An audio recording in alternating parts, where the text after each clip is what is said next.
inaugural speech, and that will be delivered by Shri Dhirendra Singh Ji, Honorable Member of Legislative Assembly, Jewar, Uttar Pradesh. Let me tell you that Sir is a dedicated public servant and influential leader. He has played a key role in regional development initiatives, most notably in facilitating land acquisition for major infrastructure projects such as the Noida International Airport. Shri Dhirendra Singh Ji is known for his grassroots connect, strong advocacy for farmers' rights, and active involvement in the legislative affairs. Over to you, sir. आज के इस कार्यक्रम के आयोजक, सामने विराजमान मेरे सभी सम्मानित साथी, बहनों, देखिए मैं उस जेवर विधानसभा से आता हूं जो उत्तर प्रदेश की एक बहुत पिछड़ी विधानसभा हुआ करती थी सन 2017 से पहले।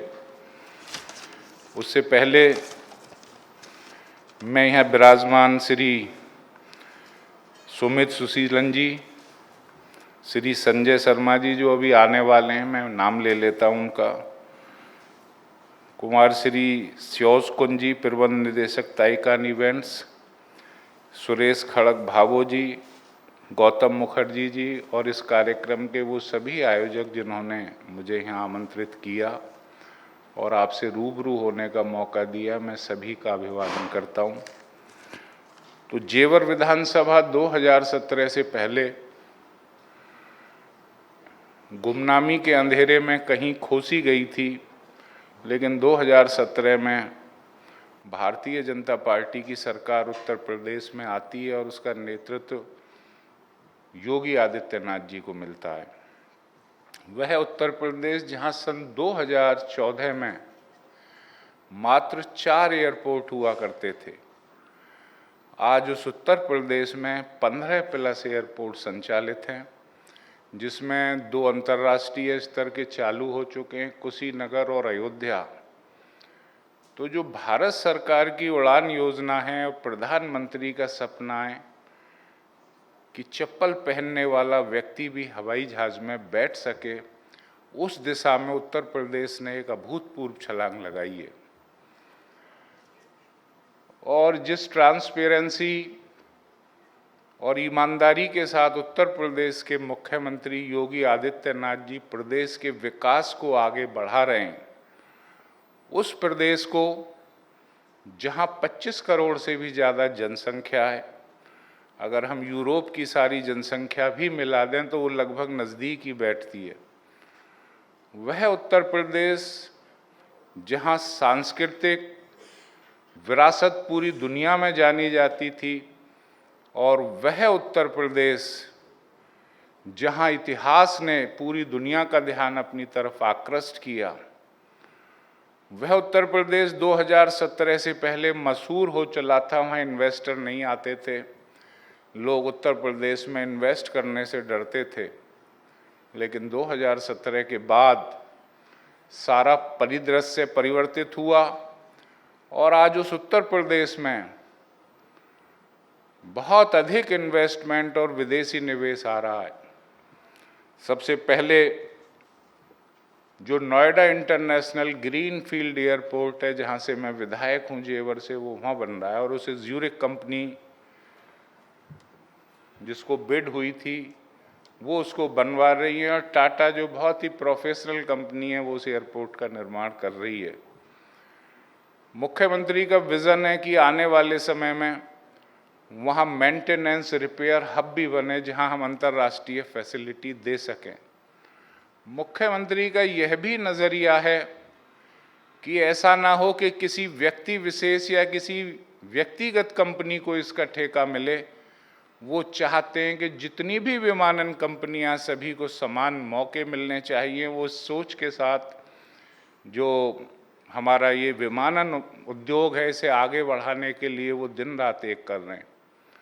और मुझे यह बताते में खुशी है कि संभवतः अक्टूबर के आखिरी सप्ताह में देश के प्रधानमंत्री Noida green field international airport पर विधिवत रूप से उड़ानों की शुरुआत करा देंगे। वहाँ एक सबसे बड़ी बात और होने जा रही है कि हम कार्गो के लिए अलग रास्ता दे रहे हैं, जिससे यात्री टर्मिनल से कोई मतलब कार्गो का नहीं रह जाए।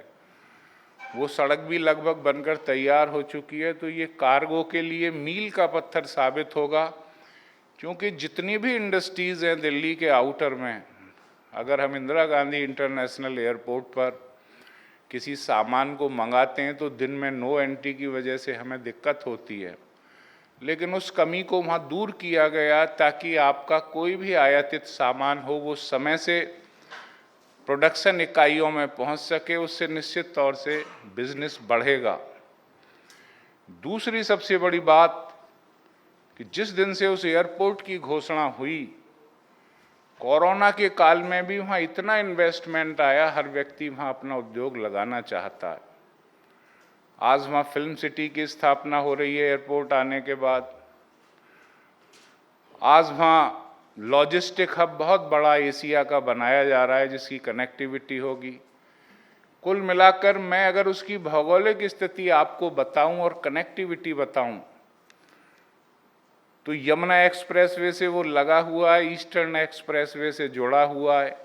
एक सीधा रास्ता हमने एयरपोर्ट से मुंबई जयपुर, जो कॉरिडोर हमारा मुंबई दिल्ली है, उस कॉरिडोर के लिए एक सीधा रास्ता हमने एयरपोर्ट से जोड़ा है। गंगा एक्सप्रेसवे से इसे जोड़ा जाना है।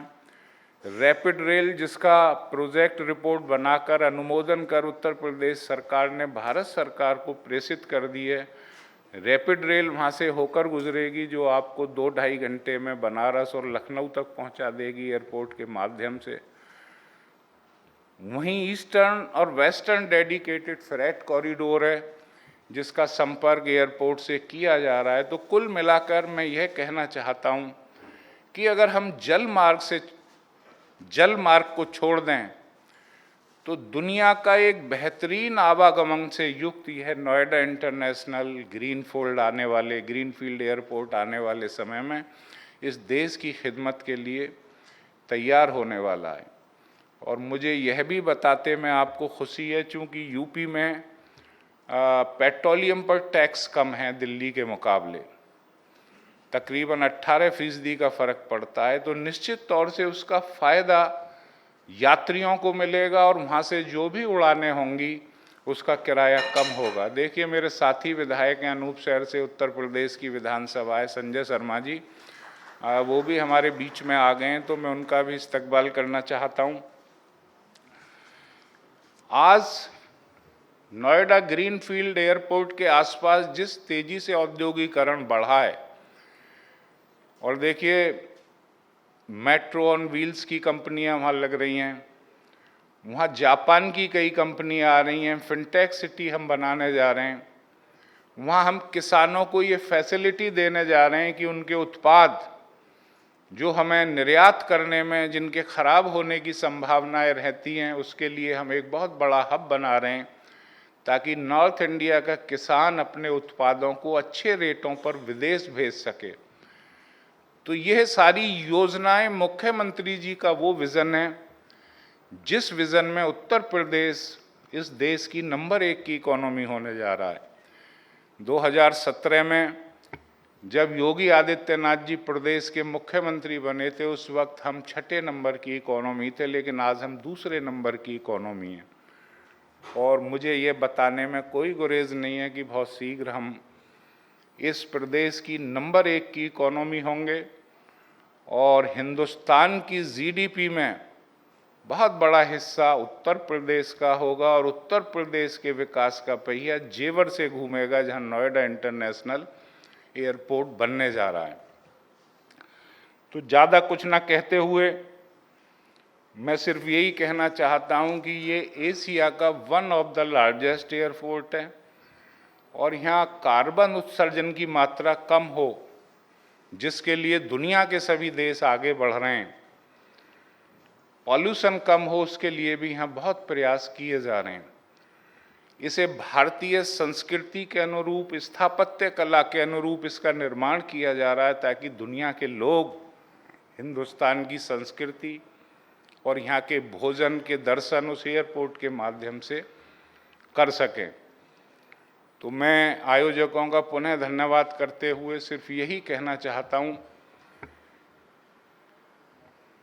कि वह क्षेत्र जहां भट्टा पारसोल का आंदोलन भी हुआ था और किसानों का सरकार से संघर्ष हुआ था सन 2010 में, आपको याद होगा, वह क्षेत्र जहां 2 इंच जमीन के लिए गोलियां चलती थीं, आज यह करिश्मा है देश के प्रधानमंत्री नरेंद्र मोदी जी का और प्रदेश के मुख्यमंत्री योगी आदित्यनाथ जी का कि आज उसी क्षेत्र के किसान विकास के लिए आए हुए हैं, आगे आए हैं और इसका परिणाम है नोएडा इंटरनेशनल एयरपोर्ट। आप सभी का बहुत बहुत धन्यवाद।